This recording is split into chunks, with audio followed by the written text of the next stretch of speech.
భావతరంగాలు audio స్టోరీస్కి స్వాగతం పలుకుతూ ప్రియమైన స్నేహితులకు నమస్కారాలతో మీ పద్మావతి. స్నేహితులు, రొటీన్గా ఎప్పటిలాగే కాకుండా ఈరోజు మనం ఒక భయంకరమైన హారర్ స్టోరీ విందాం. కథను నేను ఆసక్తిగా చదువుతూ ఉంటే మరింత ఆసక్తికరంగా మీరు వినండి.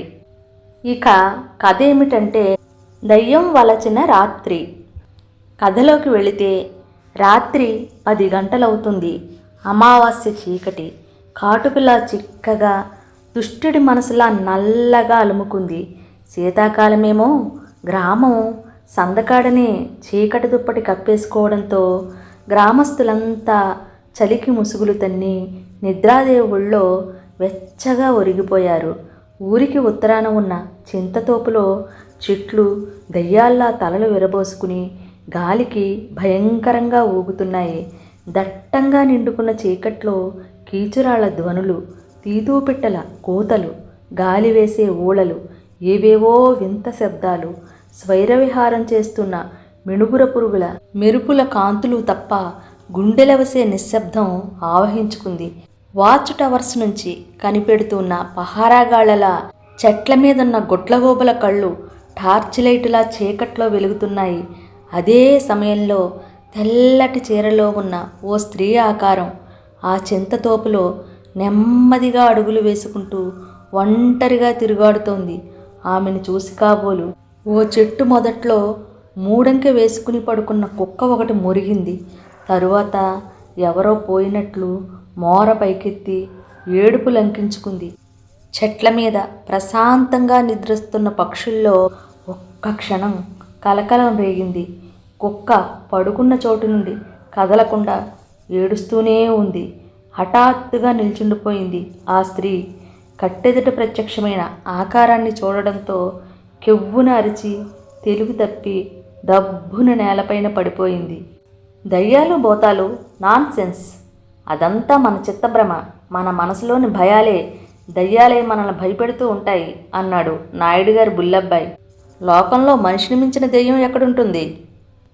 బుల్లబ్బాయికి 20 ఏళ్ళు ఉంటాయి. హ్యాండ్సమ్గా ఉంటాడు. పల్లెలో పుట్టి పల్లెలో పెరిగిన 16 అణాల రైతు బిడ్డ. కానీ పల్లె ప్రజల్లో ఉండే మూఢనమ్మకాలకు చాలా దూరం. చిన్నప్పటి నుంచి దెయ్యాల కబుర్లు కథలు వింటూ పెరిగిన వాటి మీద నమ్మకం లేదు అతనికి.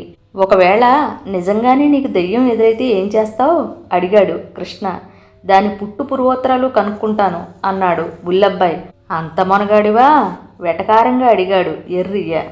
దెయ్యమనేదే ఉంటే పంపించి చూడు, దాంతో ఆడుకుని నేనెంతట మొనగాడినో దానికే చూపిస్తాను నవ్వాడు బుల్లబ్బాయి. అయితే నీకు దెయ్యాలంటే అస్సలు భయం లేదంటావు రెట్టించాడు రాములు. దెయ్యాలంటే భయమే కాదు, వాటి ఉనికి మీద నాకు నమ్మకం కూడా లేదు దృఢంగా అన్నాడు బుల్లబ్బాయి. ముఖాలు చూసుకున్నారు మిత్రులు ముగ్గురు. ఆ నలుగురు ఇంచుమించు ఒకే వయసు వాళ్లే. చిన్నప్పటి నుంచి ఆడుతూ పాడుతూ కలిసి పెరిగిన వాళ్లే. గ్రామంలో ఉన్న బళ్ళో 10వ తరగతి వరకు చదువుకుని పై చదువులు చదివితే మాత్రం ఉద్యోగాలు దొరుకుతున్నాయా ఏమిటి అనుకుని తండ్రుల వ్యవసాయంలో సాయం చేయసాగారు. ఇంతకు వారి దయ్యాల సంభాషణకు మూలం ఏమిటంటే, కాలక్షేపం కోసం కథల పుస్తకాలు చదవడం అలవాటు ఆ మిత్రులకు. క్రైమ్ కథలంటే మరీ ఇష్టం. సమీపంలోని టౌన్కి వెళ్ళినప్పుడల్లా ఎవరికి కనిపించిన పత్రికలు వారు తీసుకొస్తూ ఉంటారు. వాటిని తమ మధ్య సర్క్యులేట్ చేసుకుంటూ ఉంటారు. 2 రోజుల క్రితం ఎరువులు కొనడానికి టౌన్కి వెళ్ళిన ఎర్రియ్య స్టాండ్స్లో ఓ కొత్త పత్రికను చూడడం జరిగింది. ఓసారి దాన్ని తిరగేసి చూసి వెంటనే కొనేశాడు. అందులోని కథలు బొమ్మలు ఆకట్టుకోవడంతో 2 రోజుల్లోనే దాన్ని చదవడం పూర్తి చేసేశారు ఎర్రియ్య, కృష్ణుడు, రాములును. తరువాత వాళ్ళు దాని గురించే చర్చించుకుంటూ ఉంటే బుల్లబ్బాయి అక్కడికి రావడం జరిగింది.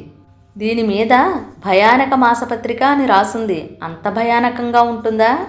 ఆశ్చర్యంగా అడిగాడు బుల్లబ్బాయి. చదివి చూడు అన్నాడు ఎర్రియ్య. బుల్లబ్బాయి పత్రిక తిరగేసి, దీని నిండా దెయ్యాలు భూతాలే కనిపిస్తున్నాయి అన్నాడు నవ్వుతూ. నేరాలు ఘోరాలు కూడాను అన్నాడు రాములు.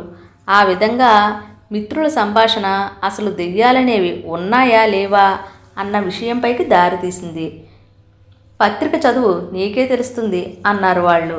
కథలు వేరు, కఠిన సత్యాలు వేరునన్నాడు అతను. చినికి చినికి గాలివాన అయినట్టు వారి వాదం పందాల వరకు దారితీసింది. మన ఊరు బయటున్న చింతతోపులో దెయ్యాలు తిరుగుతున్నాయని అంటుంటారు. అప్పుడప్పుడు మన గ్రామంలో ఎందరికో అవి కనిపించిన దాఖలాలు కూడా ఉన్నాయి అన్నాడు కృష్ణ. అవన్నీ నీడల్ని చూసి జడుసుకునే కేసులు, నేను నమ్మను అంటూ కొట్టిపారేశాడు బుల్లబ్బాయి. సరే, మనం ఓ పందెం వేసుకుందాం.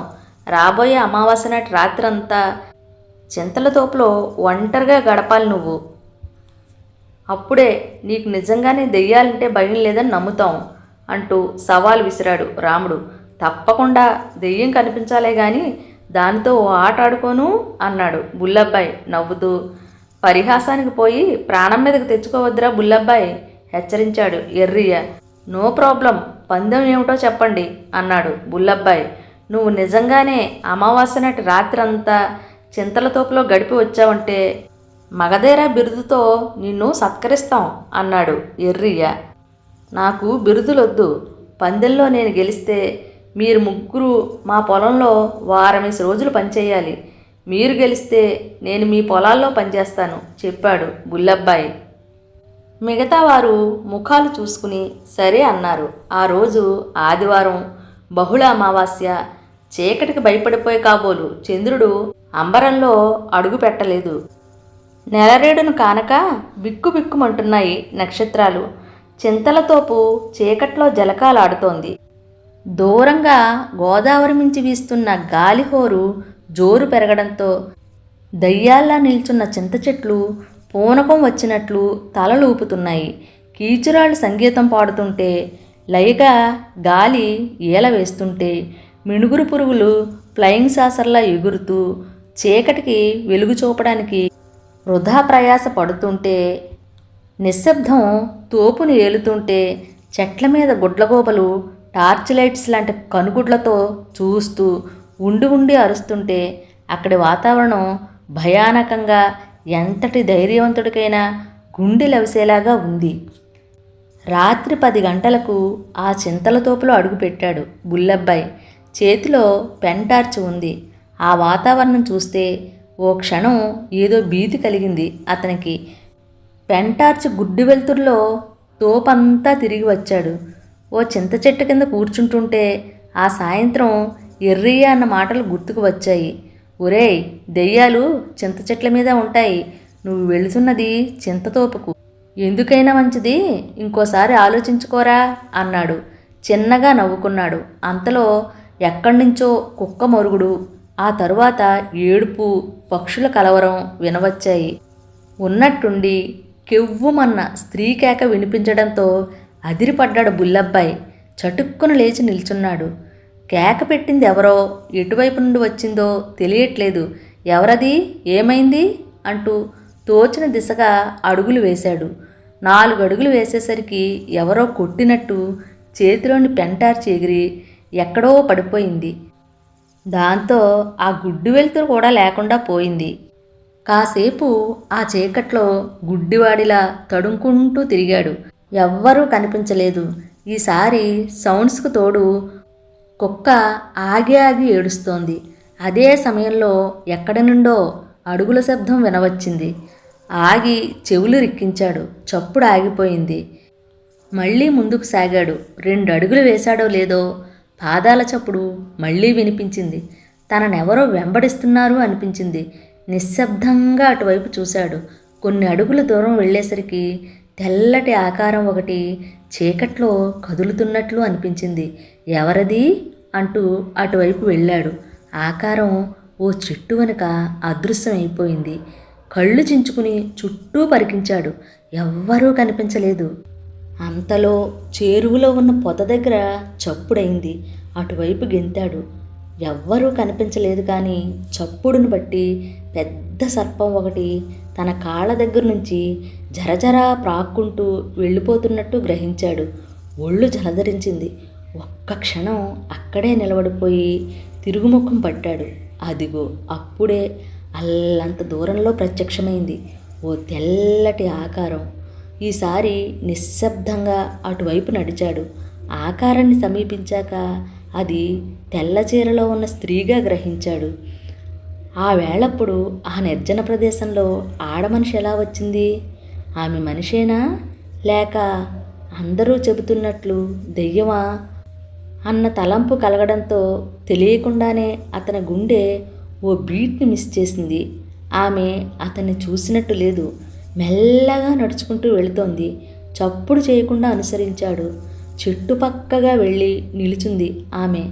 వెనుకగా వెళ్ళి నిలుచున్నాడు బుల్లబ్బాయి. సెంటు వాసన అతని ముక్కు పొటాలను సోకింది. ఎవరు నువ్వు అన్నాడు. ఉలిక్కిపడి గిర్రున అతని వైపు తిరిగింది ఆమె. చీకట్లో ముఖం స్పష్టంగా కనిపించడం లేదు. ఎవరు నువ్వు ఆశ్చర్యంగా అడిగాడు మళ్ళీ. సమాధానంగా మంజులహాసం ఒకటి సన్నగా వినిపించింది. గిర్రున వెనుతిరిగి ముందుకు నడిచిందామె. అతను విస్తుపోతూ అనుసరించాడు. దట్టంగా ఉన్న ఓ పొదరింటి వద్ద హఠాత్తుగా ఆగింది. చటుక్కున అతని వైపు తిరిగి గాఢంగా కౌగిలించుకుంది. బుల్లబ్బాయి తెల్లబోయాడు. ఆమె లతలా తనకు అల్లుకుపోవడంతో ఉక్కిరిబిక్కిరయ్యాడు. ఆమె ఒంటి నుండి వస్తున్న సుగంధాలు మదికి ఆహ్లాదం కలిగిస్తుంటే ఆమె మృదుస్పర్శ, బిగి కౌగిలి, వేడి చుంబనాలు మత్తుకు గురిచేశాయి. ఆమె పరువాలు తనను ఆర్తిగా హత్తుకుంటుంటే వేడిగా కాలిపోతున్న ఆమె దేహం అతని శరీరంలో విద్యుత్ షాకును కలిగించింది. అతనిలో కోర్కే కోడెనాగుల చివాలున తలెత్తింది. ఎవరేమే? మనిషా? తన మిత్రులు చెప్పిన మోహిని పిశాచా? అతని సందేహాలకు జవాబులు లేవు.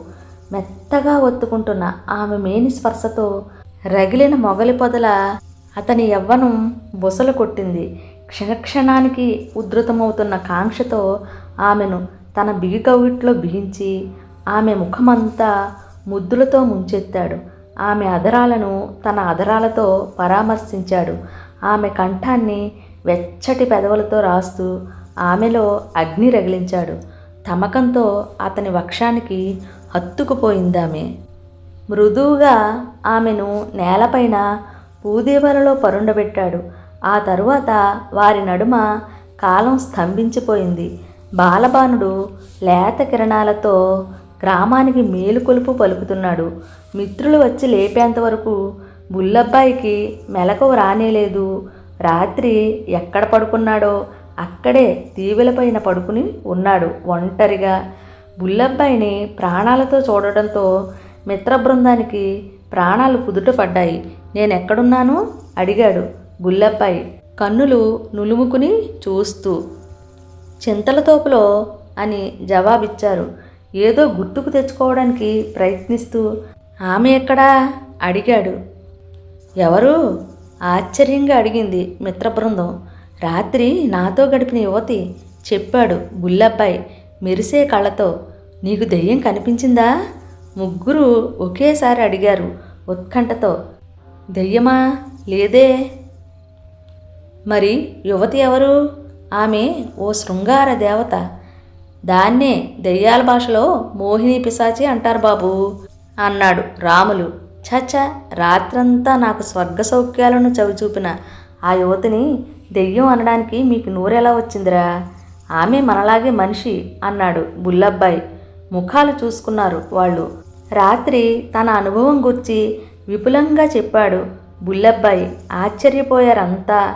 ఎర్రయ్య సైగనందుకున్న కృష్ణ వెళ్ళి చెట్టుచాటును నిల్చున్న ఓ యువతిని వెంటబెట్టుకొచ్చాడు. తెల్లగా పొట్టిగా ఉందామె. కొంచెం ఒళ్ళుంది. తెల్లచీర కట్టుకుంది. రాత్రి నీతో గడిపిన యువతి ఈమెనా అడిగాడు ఎర్రియ్య. బుల్లబ్బాయి ఆమె వంక ఎగాదిగా చూసి తల అడ్డుగా తిప్పాడు. ఆమె స్లిమ్ముగా, పొడవుగా, నాజూకుగా ఉంటుంది అన్నాడు. ఈమె ఎవరు? మిత్రులు చెప్పింది ఆలకించి మిక్కిలి ఆశ్చర్యపోయాడతను. బుల్లబ్బాయి గుండె ధైర్యాన్ని బాగా ఎరుగుదురు అతని మిత్రులు. పందెంలో అతను గెలిచినట్లయితే తామంతా అతని పొలంలో పనిచేయాల్సి ఉంటుంది. చింతల తోపులోని దెయ్యం ఎప్పుడు పడితే అప్పుడు కనిపించకపోవచ్చును. ఒకవేళ ఆ రోజు బుల్లబ్బాయికి దెయ్యం కనిపించకపోతే అతను పందెం గెలవడం ఖాయం. అందుకే ఎందుకైనా మంచిదని పక్క ఊరు నుంచి నాటకాలు వేసే శకుంతలను తీసుకుని వచ్చారు దెయ్యం వేషం వేయడానికి. ఆ వేళప్పుడు చింతల తోపులోనికి వెళ్ళడానికి. మొదట ఆమె ఒప్పుకోలేదు. తాము ఆమె వెనకే నీడలా ఉంటామని హామీ ఇవ్వడంతో దెయ్యం వేషంలో ఓ గంట సేపు చింతల తోపులో తిరగడానికి ఒప్పుకుంది. కానీ కాసేపటికే ఆమెకు నిజం దెయ్యం కనపడడంతో భయంతో వెర్రికేక పెట్టి స్పృహ తప్పి పడిపోయింది. ఆమె కేకతో జడుసుకున్న మిత్రద్రయం అక్కడి నుంచి పలాయనం చిత్తగించింది. తెల్లవారేక వచ్చి చూస్తే పడున్న శకుంతల కనిపించింది. ఆమెను లేపి విషయం అడిగితే రాత్రి తనకు దెయ్యం ఎదురైందని చెప్పింది. నేను చూసిన దెయ్యం అచ్చు మీరు వర్ణించినట్టే ఉంది అంది శకుంతల బుల్లబ్బాయితో భయంతో గుండెలపైన చేయి వేసుకుంటూ. అంటే రాత్రి నాతో గడిపింది. తెల్లబోయాడు అతను. అతని మదిలో ఆమె రూపం మెదిలింది. తెల్ల చీర, విరబోసుకున్న కురులు, అడుగులో అడుగు వేసుకుంటూ ఆ నడక, తపనతో తనను కౌగిలించుకున్న తీరు. ఆ వేళప్పుడు అటువంటి నిర్జన ప్రదేశంలో ఏ సామాన్య స్త్రీ అయినా ఒంటరిగా తిరుగాడుతుందా? అతని శరీరం భయంతో సన్నటి కంపనకు గురైంది. అయితే అది దెయ్యమేనంటారా అన్నాడు నిస్సందేహంగా. వయసులో ఉన్నవాళ్ళు ఒంటరిగా కనబడితే మోహిని పిశాచాలు వెంటపడతాయట. మానవకాంతలుగా మారి తమ కోరికలను తీర్చుకుంటాయట అన్నాడు ఎర్రయ్య. నువ్వు చాలా అదృష్టవంతుడివి, ఇంకా ప్రాణాలతో ఉన్నావు. సాధారణంగా దెయ్యాలతో రమించిన వారెవ్వరూ బ్రతికుండరని విన్నాను అన్నాడు కృష్ణ రిలీఫ్గా. అంతటి ధైర్యవంతుడికి గుండె జల్లుమంది బుల్లబ్బాయికి. ఎప్పటికైనా ఒప్పుకుంటావా దెయ్యాలున్నాయని? నవ్వాడు రాములు. ఒప్పుకోవాలనే ఉంది, కానీ ఎందుకో ఆమె మనిషి కాదంటే నా మనసు అంగీకరించడం లేదురా అన్నాడు బుల్లబ్బాయి సాలోచనగా. పందెం ఎగ్గొట్టడానికి నాటకం ఆడకరోయ్ అన్నాడు కృష్ణ. అదేం కాదురా, నిజంగానే ఎటూ డిసైడ్ కాలేకపోతున్నాను నిజాయితీగా అన్నాడు బుల్లబ్బాయి. ఒప్పుకోండి సార్, అది దెయ్యమేనడానికి నేనే సాక్ష్యం కదా అంది శకుంతల నవ్వుతూ. భుజాలు ఎగరవేశాడు అతను. నాయుడు గారు బుల్లబ్బాయికి చింతల తోపులో మోహిని పిశాచి కనిపించిందన్న వార్త మంత్రగాడి వేసిన సాంబ్రాణి దూపంలా గ్రామం అంతటా గుప్పుమంది. అనవసరపు పందాలకు పోయి ప్రాణాలను రిస్క్లో పెట్టుకున్నందుకు కొడుకును తల వాచేరా చివాట్లు పెట్టాడు నాయుడు. 60 ఏళ్ల ఊరి కరణంగారి 25 ఏళ్ల రెండో భార్య శేషారత్నం ఎర్రగా బుర్రగా నాజూకుగా ఉంటుంది. సోకులు చేస్తుంది. కరణంగారు పట్నం నుండి తెప్పించే పాయిజన్ సెంటును వాడుతుంది. బుల్లబ్బాయికి మోహిని పిశాచి కనిపించిందన్న వార్త ఆలకించి గుంబనంగా నవ్వుకుంది శేషారత్నం. కోడి వయసుతో కండలు తిరిగిన దండలతో ఎన్నాళ్ళు ఊరించావురా కుర్రోడా.